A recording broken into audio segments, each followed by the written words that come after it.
Hello and welcome to another episode of Froch on Fighting with me, Carl Froch, and I'm here today at the EIS in Sheffield where I've trained for quite a few fights with one and only Rob McCracken. How you doing, Rob? Good, Carl. How you doing? Rob McCracken CBE, actually, is that right? Yeah, brilliant, eh? Great. Absolutely. Did you meet the Queen? Because I met Prince William when I got my MBE. I met the Queen in 2013, and then I met Princess Anne recently, which was great. Amazing, really good. So, where do I start? You know what I want to do today? I just want to talk about my career. Obviously, you was my professional boxing coach through my whole career, and we met in Ireland, in Belfast, in 2001 at the World Amateur Championships. That was at the Odyssey Arena in Sheffield, not in Sheffield, in Belfast. In Yeah. Belfast. Yeah. And that was the first time I ever met you and ever saw you, but I did hear about you because I could see you in the boxing news rankings. I was like looking through the middleweight rankings and the super middleweight rankings, and you was up there. You was always up there at number 1 or number 2. I think you was at number 1 for ages. Yeah, I used to box, but I think years go on quick and people forget that you used to box. But yeah, I saw you box before the World Championships in Belfast in 2001. I saw you box in I think it was the Midland Finals in Coventry, and yeah, I thought you was a really talented boxer. Obviously, you was at Phoenix, and Dale McPhilbin did a great job with you. And I've worked with Dale at GB Boxing. Yeah, Dale's obviously been here as well, hasn't he? Which is great coach and a really good person. And, so you saw me box in the amateurs. Was that by the ABAs? Yeah, I saw you in the ABAs. Would have been the Midlands, it was area. It was in Coventry a long time ago, probably the Midlands final. And then obviously I saw you in the World Championships in Belfast 2001. Do you remember how that fight went in the Midlands? I used to throw that big Nassim Hamid uppercut from the waist, try and decapitate everyone. Yeah. No, I just remembered watching you, and I thought you was really good. And yeah, I mean, there's always competitive middleweight. We've always produced good middleweights. But so can you remember how long after seeing me in Coventry that you actually saw me at the 2001 Belfast? I didn't. I was. A couple of years later. I went to the World Championships, and obviously you was boxing for England. I think it was was it the first world medal for England? I don't know if it was, but you won a. Yeah, I was the first guy to win a medal in the World Championships for England. Yeah, actually. that's it. You won a bronze medal. Just missed out on the 2000 Sydney Olympics. Yeah, I thought you could have. I thought you could have won the gold. I thought the semi was close. Possibly, if you'd have possibly believed in yourself a touch more, you'd have won it clearly. But I thought you did enough. But it was close, and I think it was the Russian who got the semi-final against the Russian. Semi-final, the Russian got the decision. Andrei Gagayev, I can remember his name. But he was a good fighter. But you had really good potential and good talent, and he's a natural fighter. And he beat the Kazakhs in the final. He did. Yeah, and that was a real good fight. I was looking at that fight thinking actually, because I was quite nervous as an amateur, but I used to get in there and think, right, just throw it all in, just throw the kitchen sink, just go for it. But I was nervous. You know what I was like on the build-up. We'll talk about that in a bit. I was quite nervous. I used to overthink things and used to worry about getting in the ring and fighting. But as soon as the bell went and as soon as I sat down in my corner at the end of round 1, you'd calm me down, sort me out in the changing rooms. But then I just believed in myself. I think it was from when I won the British title. I really started to believe in myself. When I put Damon Hague, a.k.a. Max Cady, down in round 1. Bless him. Saw him the other week, actually. Yeah. Damon Hague. Yeah, Damon Hague was a good fighter. I think he was unbeaten when you fought him. I think he was, yeah. He'd got a lot of knockouts on his record. He's a really good fighter from Derby. I like Damon Hague. He was pretty good. But we met in Belfast, and then it probably took me about, best part of 6 to 8 months to turn professional. I used to travel down to... Remember, I used to drive from Nottingham to Droitwich. Then we'd jump in your car in Droitwich and drive all the way down the M40. Was it M40? Yeah. And go to Clapton. That was it. That was it in Hackney. They were mad days. That was a big journey for me to come to you and then go down there, and then we'd spend the whole week there, wouldn't we? Training with. It was brilliant. Lads. Yeah, it was brilliant, and obviously, Mick Hennessy was working with Panos Eliadis, and he'd set it up really. Mick, he'd set up. Actually, it was Mick that I met before I met you at the England squad in where it used to be at the Crystal Palace, and I knew Matthew Furwell quite well because we used to train and spar a little bit together. Yeah. And then Mick introduced me to you. It's kind of coming back to me. It's quite a vague memory. Yeah, of that's it. That's right. He introduced me to you, and I was like, oh, that's Rob McCracken, because I never really saw much of you, which I said earlier. Yeah. But then from there and our chat, I kind of decided in my head I'm probably not going to box for England anymore. I'm 25, 26 years old, and if I'm going to do anything as a professional, as a massive Nassim Hamid fan, I need to get my skates on and turn professional because it's getting late. But you you was the main probably the only reason why I actually decided to turn professional. But can you remember it being really like a long, arduous task trying to talk me into turning pro? Because I was unsure, wasn't I? Yeah, I mean, it's difficult, isn't it? Professional boxing. If that's what you're going to do for a living, you've got to be all in. It's 24/7, and you know it's tough being a professional boxer. But I think you thought about it, and you thought about it for a long time, and then eventually you said, "Go on, then I'll give it a go." And that's what I remember. And I just remember just sparring with some really good fighters and holding your own and doing okay. And Mick told me you was really good from day one, and then.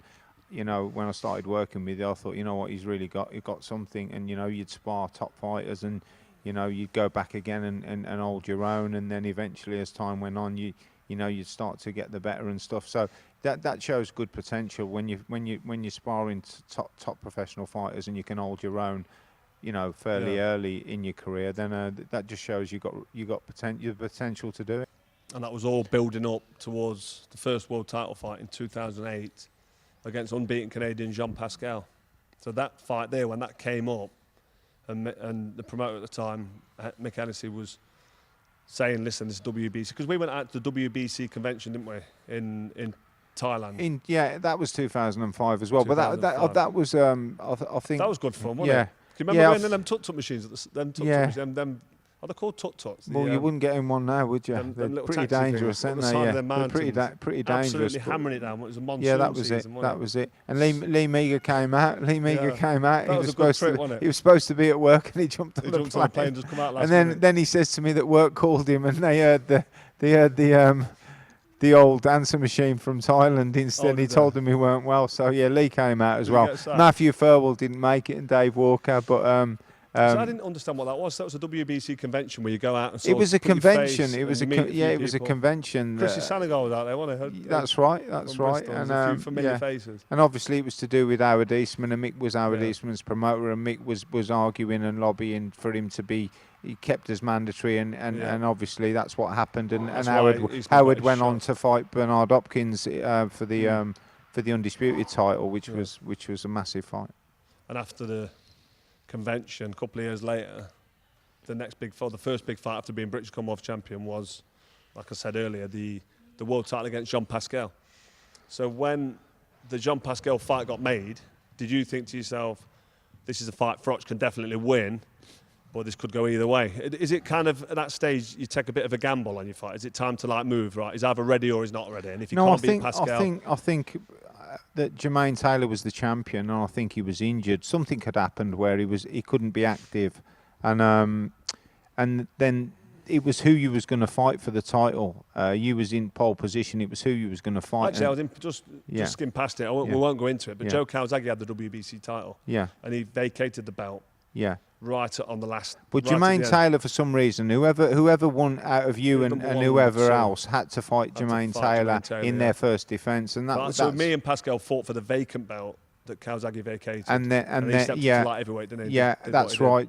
And Joe obviously moved up, and then and what was it, Hopkins or Roy Jones or whatever, and then obviously you boxed Jean Pascal, who I'd seen before. I'd seen him sparring in gyms. He was an excellent fighter. So was you worried about that fight with Pascal? Yeah, no, I didn't. I wanted somebody else because I thought there was easier people to fight for a vacant title than Jean Pascal at the time. Was there options to fight anybody else for a vacant? No, I think it was difficult. Obviously, he's with a strong organisation. They'd be lobbying as well. So at the time, it ended up being you and Jean Pascal fighting each other, and that was the end of that. So and then it was it was going to be in Nottingham, which was brilliant for you. Brilliant for me. And, training camp was in Castlebar, County Mayo. That's right. And all of that was sorted. Actually, just going back on that, in Ireland at Castlebar, it was County Mayo, Castlebar. Yeah, I think it was Westport, and what did we spend out there? 6 weeks. It was. I think it was called Briefy House. It was a hotel. Yeah. Brian Peters was great out there. Mick got it all lined up, and obviously got you the defence in Nottingham. That's got you the title fight in Nottingham. Sorry, and obviously. It was a big hotel sort of complex that you could train at and prepare for Pascal. I can remember after I beat Pascal in that 12-round war, and it was a great fight back and forth. It ebbed and flowed, and then I definitely won. It was a fair and square win for me. I think it was close. Was it 116? Can you remember the score? Yeah, you won the fight. There was no, you definitely won the fight. But Pascal was such a good fighter, and he went on to prove that by what he did in his career. But you definitely won the fight, and you boxed fantastically well on the night, and He was very quick and explosive, and he caught you with some big shots. But you rode it out, and you got the win, and that's all that mattered. And you was world champion, so it was absolutely brilliant for you and your career and your family and your life. Once I won that world title, which we talked about against Pascal, that was on ITV. They then pulled out of boxing in 2008. The big financial crash. There was no money in much, and boxing was one of the first things to go from ITV. So I felt like I was in no man's land. I woke up in the morning with a green and gold WBC world title bout, I'm world champion. And it's like, where do I go from here? And all of a sudden, Jermaine Taylor now is mandatory for my belt. And I'm thinking, bad intentions, Jermaine Taylor. I can remember him fighting, actually. I think he was on the undercard when Eastman fought Hopkins, or he was on before that. I can remember seeing Jermaine Taylor live and watching him and thinking, he is razor sharp hand speed, good puncher, Olympic medalist. I think he was Olympic bronze medalist. Yeah. And I just thought to myself, it's gets from bad to worse. In terms of being nervous for a fight, I was kind of not particularly overly worried, but I was thinking this is going to be tough for me. Yeah. What was your thoughts when Jermaine Taylor became mandatory? Well, he'd become undisputed middleweight champion, hadn't he? And then he was moving up to super middleweight. I think he'd only lost to one person in his whole career. I think he'd boxed Bernard Hopkins and won 2 fights with him. If you beat Bernard Hopkins once but twice, then how good are you? But I had to fight him, didn't I? Yeah, you had to fight him. There was no way around it. Vacate the belt. There was no way around it. But Jermaine Taylor was a fantastic fighter. And I remember I did my ankle. I remember rolling my ankle and thinking, I can't run now. I'm not going to be fit enough. But I got over that. Got the sparring I needed. Did all the training. I felt really fit and strong and confident. And I don't think it was until I actually stepped through the ropes on the night and I looked over at Jermaine Taylor and I could see him on the big screen as well. It was in like a small hall. It was the MGM in Foxwood Resort and Casino in Connecticut. That's right, but it weren't that small. It was quite a big arena. There was quite a big stand. 4,000-5,000. No, it was more than that. Was I think it was about 8,000. I always played that down. It was bigger than it looked because it had a big stand. But it was pretty big. But I can remember looking over at Jermaine Taylor and he was doing that thing with his feet where he kind of rubs his foot on the floor like a bull about to charge. And I was thinking, oh shit, I'm in with Jermaine Taylor, the former undisputed middleweight champ. And I knew I was fighting him because obviously sparring was catered towards someone with fast hands.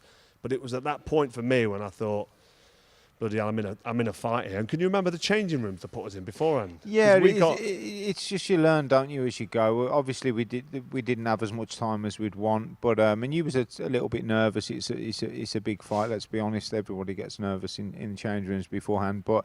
But the changing room. The changing room was tiny. small. But you walked in the changing rooms. You picked up a desk, took that out. You picked up a cupboard, dragged that out, made some room. Made a little bit. I was thinking, this room, I can't even do pads. And he was like, no, it's all right. You move that out, out. He's like, come on, then we've got plenty of. Adam reminded me of it. My best mate, Adam Fuchs, last week. He said to me, when Rob just went in and just cleared the change room, said, right, we're good to go, no problem. Yeah, and we had to get in that little lift. So we went into a lift. We had to go down 2 floors with security, and the lift kind of opened up in the middle of the arena, wasn't it? It was like a stage at the bottom. Yeah, so all I remember was we didn't quite have enough time, and then when we got into the lift, I asked the people that were taking us down to the arena, was once we get out of the lift, is there a corridor and then we go into the arena? And they said and I said okay, because otherwise we'd have gone down the stairs. And of course we get out of the lift and you're in the arena, the door's open and you're in the arena and everybody's Americans shouting and screaming exactly. So it was quite hostile environment, but you was prepared for that sort of stuff. You was okay on the ring walk. It was a bit rowdy, but you was fine, and you got into the ring. You just probably we needed another. Didn't have a massive warm-up. We got rushed. The warm-up wasn't great. But that's all part of boxing. Part of boxing. I was the champion, but I'm the away fighter. Yeah, you're fighting away. And was it Gary Shaw, the promoter? I can't remember the promoter, but you're fighting away. But anyway, you had to work your way into the fight, and obviously you come out like as quick as anyone I've ever seen. And dropped me in round 3 for the first time in my career. Yeah, he was. So when I got hit with that uppercut, then that right hand on the side of the chin, I was flattened in round 3. I can remember quite vividly looking over at you, and you was just stood there, cool as or sat on the side on the steps, cool as a cucumber, just like give me like a little nod, and like I waited till 8. Was you thinking he's out of his league here, he's just been flattened, or was you quite cool and thinking actually Froch would be all right? No, I thought you was okay. I didn't. Your eyes were clear, so I didn't think you was badly hurt. You was, you got sat down on your backside by a shot from, he's a fantastic fighter. But I just thought you was in great physical condition. I thought your eyes were clear. I thought you was okay. I just really wanted the round to end so we could have a chat and then just get you to stop planting your feet, trying to hit him hard to slow him down. Because every time you planted your feet, he'd get 2 or 3 shots off and just move. So basically, that's what it was. It was sort of trying to come in and out without dropping down, because he was so quick, he'd just catch you if you dropped down. And then also, once you started to get a little bit of success working off his shoulder and his chest, then not to look for power, because then you'd overreach and he'd counter you. So it was we were kind of having that discussion. I know it sounds a little bit, but we was having that discussion in between rounds for about 3 or 4 or 5 rounds. And then at one point, I remember when he caught you and you said, because I said,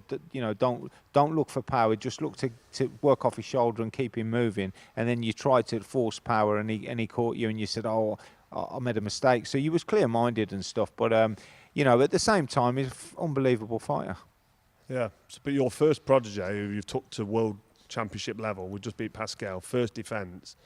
I'm sat on the seat of my pants for the first time in my career. I don't know what's going off. And you're just keeping cool and composed, and that just sums you up. And that just shows what you're like, because come back to the corner, dead matter of fact, okay, don't make that mistake again. You forced it, you overreached, you got caught with a stupid shot.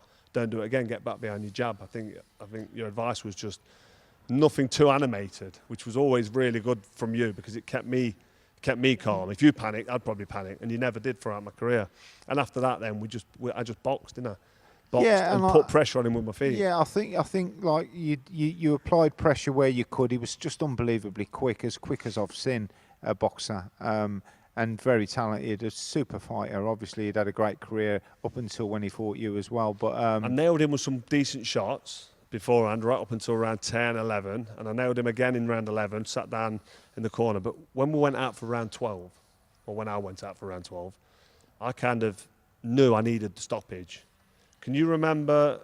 Because I can't remember you saying go out there and stop him. Yeah, no, I didn't. I just said to you that if you could just keep working off his shoulder and double up. Did you know I needed the stoppage to win? Yeah, but I just thought if you could double up whenever you got the opportunity, but not to look for power. Because if you look for power, he'd have knocked your head back a few times, won the round, it's all gone. Because I didn't go out there trying to stop him. No, and that was the right thing. I thought if you could apply pressure and cut the ring off, and keep cutting the ring off and work off his shoulder, not reach for his head because he'd counter you. And basically, you was able to do that. And obviously, you'd made inroads the last few rounds, hitting him to the chest and the body that slowed him down. But I think if it's easy to say, oh yeah, I told you to go for the knockout and you're knocked it. It's just not reality. If you'd have gone for the knockout, he'd have won the round and he'd have probably knocked your head back a couple of times, held on to you, and that was the end of that. But I think you was, look, it's easy what I say. You're the one who's got to do it, and you're the one with the ability, and you're the one who knows how to fight. But I didn't go out there in round 12 looking for the knockout. Yeah, I didn't go out there trying to smother my work. Correct, yeah. If I'd have had that advice, go out there and knock him out. Yeah, yeah. You know what I mean? Mickey style out of Rocky. You're a 200-pounder Italian tank. Run over him. If I'd have gone in that style attitude, he'd have just boxed you and tied you up, wouldn't he? So that's a massive credit to you. I'm not here to just blow smoke up your ass, but for you to keep you calm and just give me simple, precise instructions, and then the stoppage came because I was just working. That was a really important win for me. To be there and to see you come back from the speed of him and his ability and to compete with him, and then to end up closing him down, cutting the ring off and getting the win was incredible. It was absolutely incredible. And that stoppage now in round 12, people that have not seen boxing, not been involved in boxing for like kids that are born, and then now they're 10, 11, 12 years old, looking at that fight and that stoppage, and that fight, it got shown on ITV, I think, on the Sunday afternoon with adverts between each round.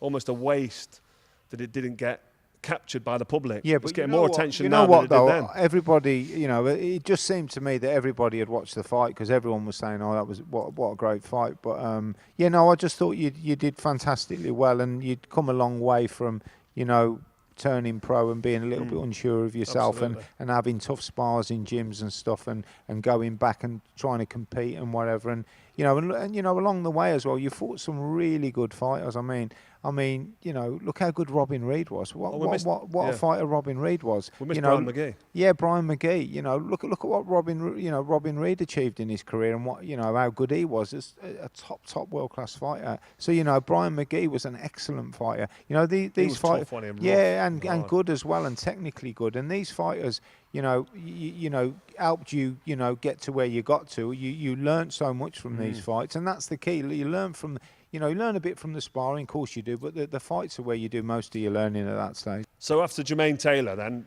I signed into the Super 6 World Boxing Classic with Showtime TV because ITV had pulled out the sport, but it was great because I was earning half decent money in the tournament where I've got 5 guaranteed fights provided I win 2 of the first 3.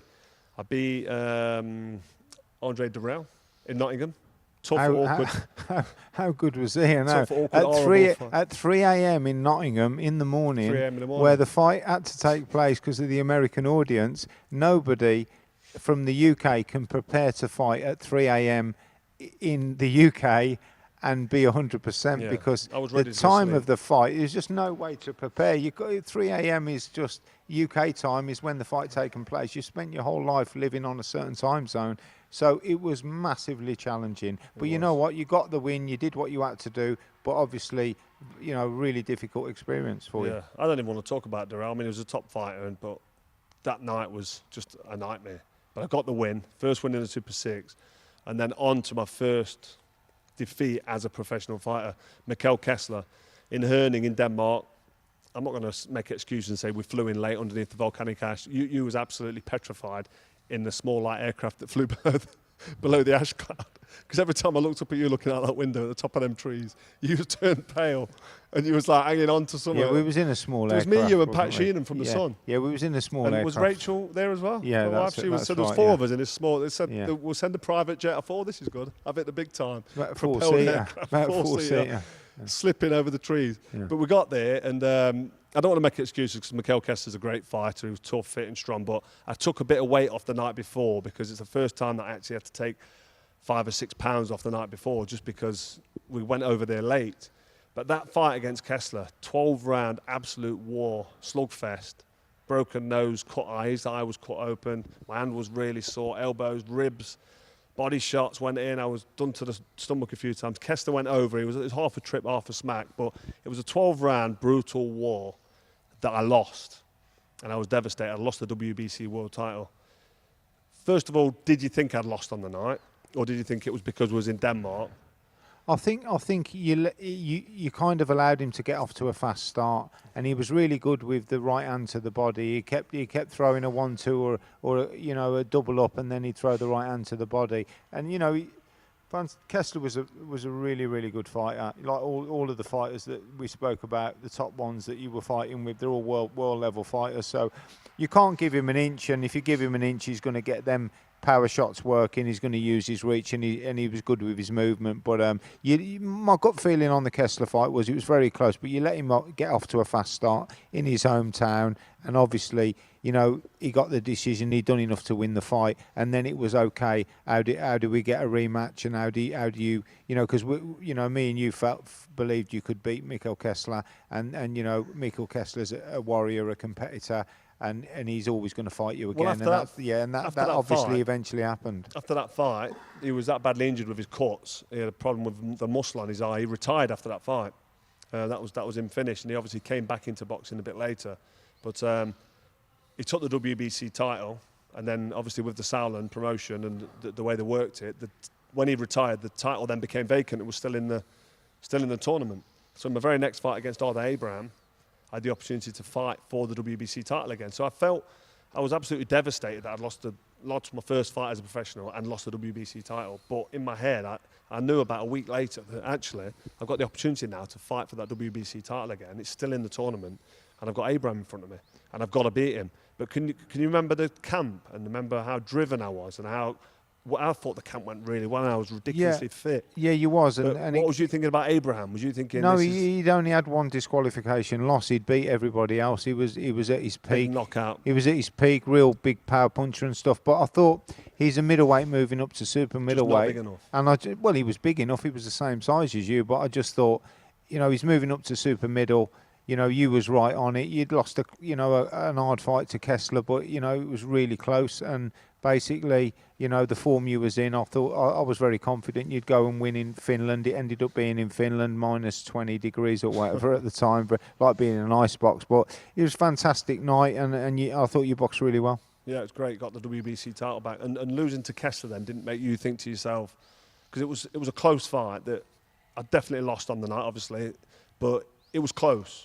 It kind of, if it wasn't in Denmark, it was really competitive. With the fast start, but it wasn't a loss where you've been got knocked the out decision. or stopped, or you've been outclassed. It was a loss where you think to yourself, you can come back from that. Yeah, of course. If it's a close fight and and you've just been edged out, then you do the rematch as soon as you can, and that's eventually what happened. Yeah. So first loss, got the belt back in my next fight, brilliant, and then went on, finished the Super 6, lost to Ward.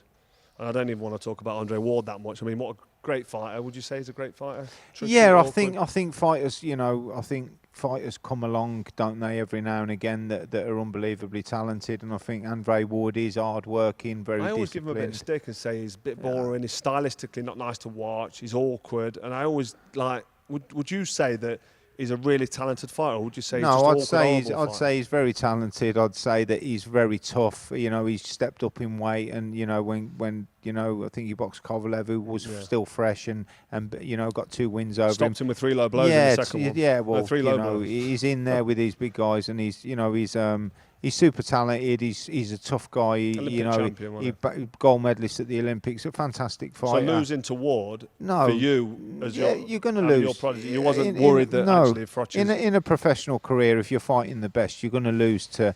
You're going to lose along the way. You're going to get beat, and it's not your night. And obviously the Andre Ward fight was that night. But you fought the very best fight after fight at the time that was at your weight. So you're going to lose. At any stage with the Kessler loss and then losing to Andre Ward, was you thinking to yourself, because the trainer kind of has to take some blame when the fighter loses? Was you thinking to yourself, what's Froch going to do now? Is he going to moan? Because I just think that relationship, that was never for me in question. Well, because the Abraham fight and the Glenn Johnson fight were in the middle of those fights, so you'd had some big nights in between those. And no, to be honest with you, you're fighting at the highest level, and No, the reason I say it is because fighters lose fights and then change trainers. Yeah, but probably more so these days. When I was actually boxing, it's. You just go back and work with your trainer on what you did wrong. That's what we did. Yeah, and that's what you do. Old and school. And that's what you do. You wouldn't have the trainer in the first place if he wasn't good enough to get you to the top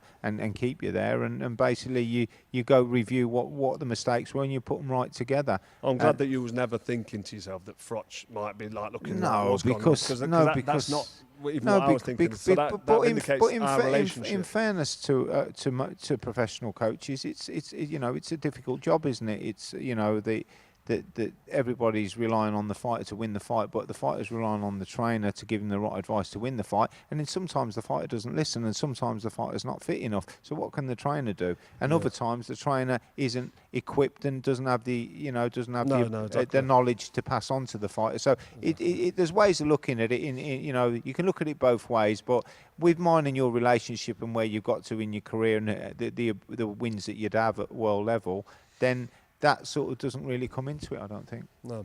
And during that back end part of the Super 6, I changed promoters and joined forces with Eddie Hearn at Matchroom. And he was kind of around for the Johnson fight, which you mentioned that the Johnson win before the Andre Ward fight. And then the first big fight back for me, really, on British soil was Lucian Bute, the unbeaten Canadian, for the IBF world title. So I've got no world title. I'm now back in Britain. Yeah, Eddie Hearn saying to me, just fight a mark time fight, have a steady one. And me and you are like, no, we want that IBF world title belt. But the reason, I wasn't that brave as a fighter when I was picking who to fight. I just used to take your lead.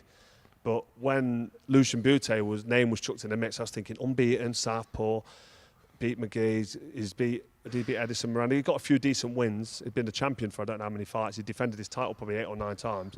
But you was like, yeah, we'll fight him. We'll get him to Nottingham. I just thought that you'd beat him in Nottingham, and I just thought that you'd fought the very best. I think. And it's interesting. He wanted to fight in Canada, and you didn't want to. You didn't think. No, and you was going to get a lot more money at the time from what I was being told and offered. You'd get a lot more money to go to Canada. To go to Canada, my advice to you was take the fight in Nottingham. I thought you could win the title in Nottingham, and that's what you did. Another shrewd move and a guru move from, if I do say. A shrewd move from you because you won the fight. I was sort of like sitting on the corner. Yeah, but you got the fight in Nottingham.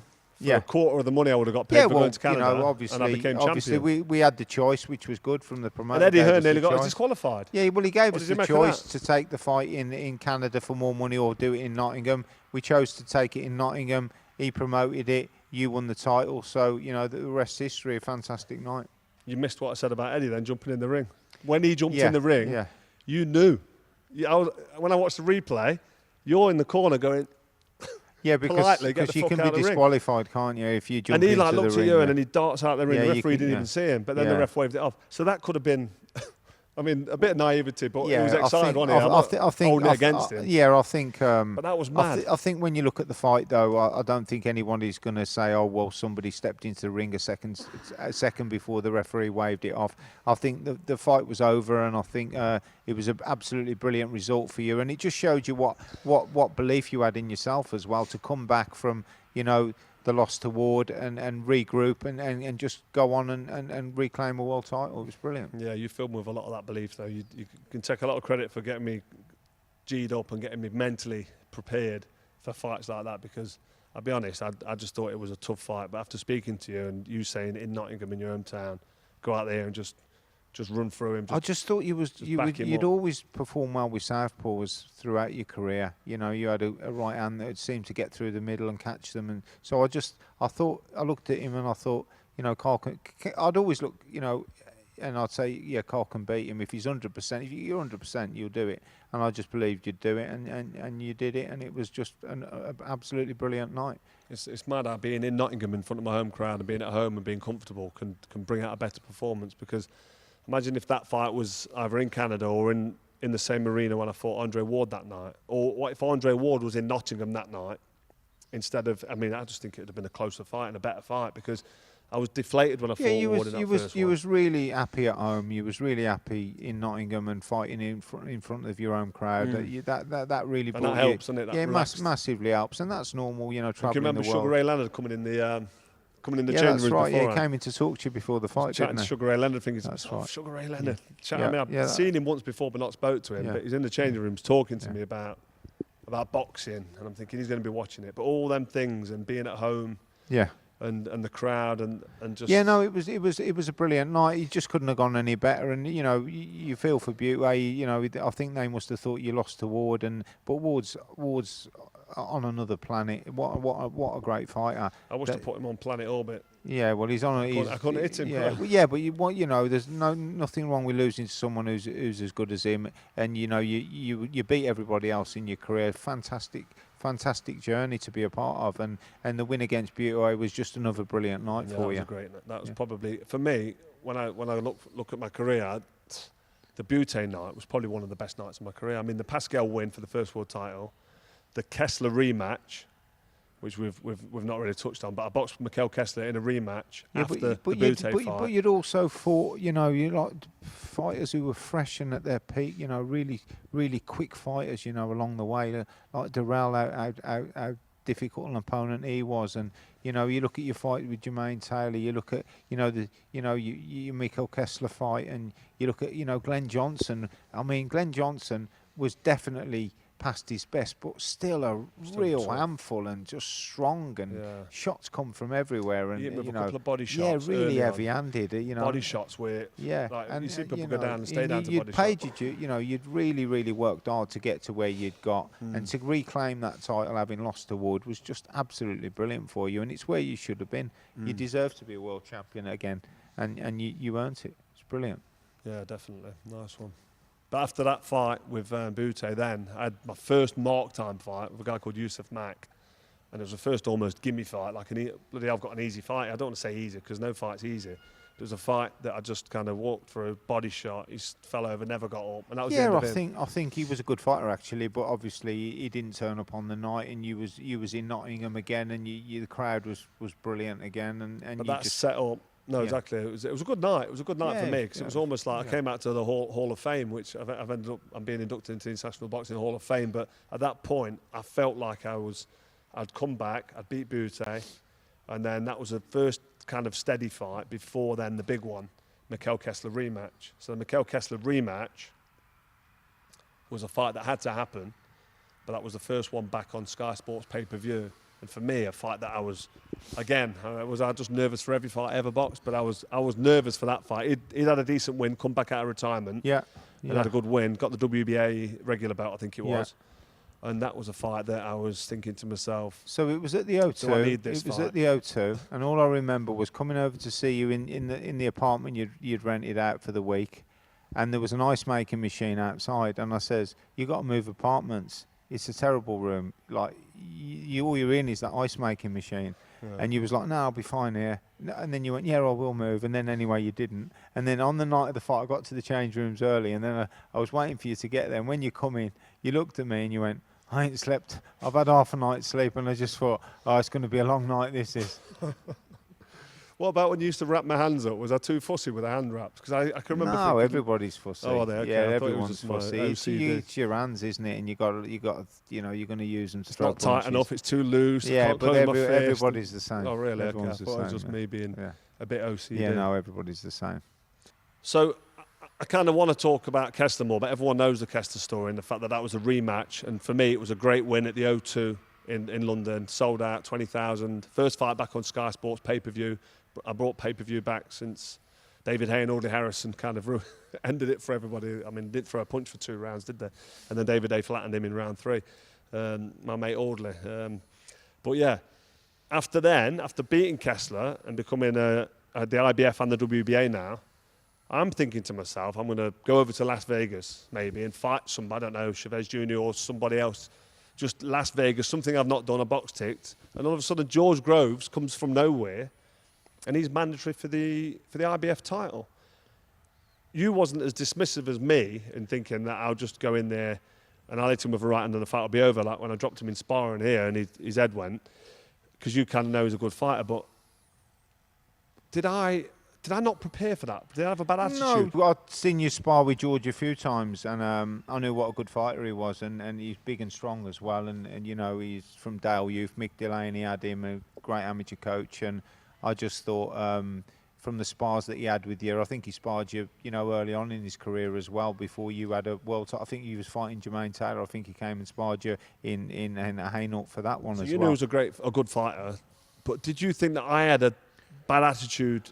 No, training for that one. No, I think that I don't know. I don't know what had gone on with you and George at the time, because you used to get on fine. But obviously, you was rivals, I suppose, by then. A couple of years later, you became rivals. But you was just like, oh no, you know. And of course, everyone would understand. You've just fought, top world fighters, and then you're looking for a Vegas fight or a something fight or whatever. And then it ended up being, old George Groves is your mandatory. So it's a hard slog, isn't it? It's hard. It's difficult. Motivation-wise, and George will understand that because he went on to become a champion as well. So I could understand where he was coming from, but obviously, if it was going to be a pay-per-view fight and you was going to earn, good money, and it would be worth the training camp and your ego being slightly touched, because you got to be back down to earth and fight a British fighter. Was the camp not as long? Because I was doing that dance show with Rach. Do you remember? I was doing like some TV stuff. Yeah, look, I don't think you applied yourself as great as you normally do. But and me telling you that look, George Groves is a really good fighter. You've got to be on this. But you were stubborn as well. You was what was you 35, 36 by now, and you're your own man and stuff. But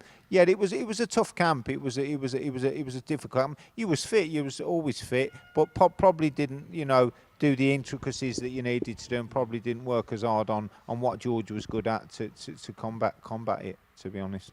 Yeah, and the fight was an absolute nightmare. I got flattened in round 1 for only the second time in my career.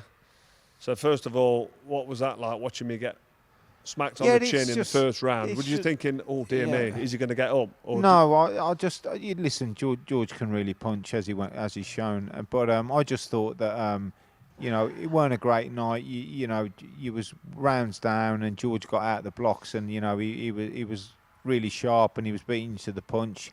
And beating me to the punch for the next 6 rounds after the first round knockdown. Yeah, he was beating you to the punch, and then. So was you thinking that was ever going to change, or was you thinking I just thought you could just get your way back into it, and it's a controversial ending. Yes, Howard Foster, who I think is a really good referee, but Howard Foster obviously stepped in a little bit too early. I think everybody knows that. I think it would have been good to see how the fight played out afterwards. I thought you was turning the corner, you'd have got on top then. George thinks that he'd have been fine and he'd have won it on points. I think you'd have turned it around. I thought he was already turning it around in that round significantly. But that it's all by the by, isn't it? The reality is that the fight was stopped, controversial. George deserved the rematch with you because it was stopped a little too early, and things can happen. It's human. Humans make decisions quick, and Howard Foster, great ref. You can't criticise him too much. He's looking for the fighter's safety and welfare. But in fairness to George, it was stopped too early. And can you remember the right hand that hit him? And he stood back, and then he was holding on. Yeah. Did you see that one? Because you was obviously in that corner. You obviously watched it back. Yeah. And then I've gone to get him and go for the finish. And even the corner man said, the commentator said he's going to have to stop him. I think it's Nick Horlin commentating with Jim Watt, I think.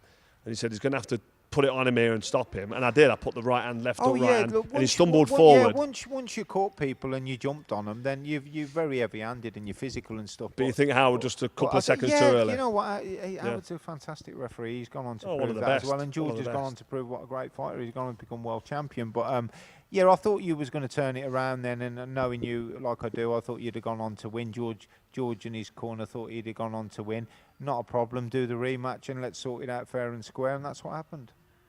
And you saw a massive change in my attitude and a camp. And you brought in. Well, Rachel wasn't ringing me up. Rachel wasn't ringing me up on a Monday saying, "Listen, get him up to Sheffield because he's not really doing much. He's saying he's doing this and he's not really doing a lot on the Monday." So that helped because I had about 3 or 4 of them in the first camp. So really? Yeah. Hang on a minute. Rewind. So the second camp. So Rachel actually phoned you on. Yeah. I wasn't doing a great deal. No, and just you was Mondays. You was ducking Mondays. You was ducking Mondays, and she said, "Well, he ain't really doing a lot. You're better off in Sheffield up there." And so for the second camp. That was it. It was like, look, Carl, we're going to do 12 weeks. You've got to be Monday to Friday and get on with it. And that's what you did. And you did your Monday to Fridays and trained really hard and worked on the strategy for the fight and the tactics.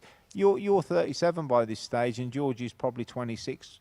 27, 26, I think. Yeah, a month away from 37. Yeah, very young and very, very fast and fit, and very good as well. So massive task for you again in the rematch, and obviously public opinion had swung with George because he was stopped too early, and he didn't get to see the fight out. So.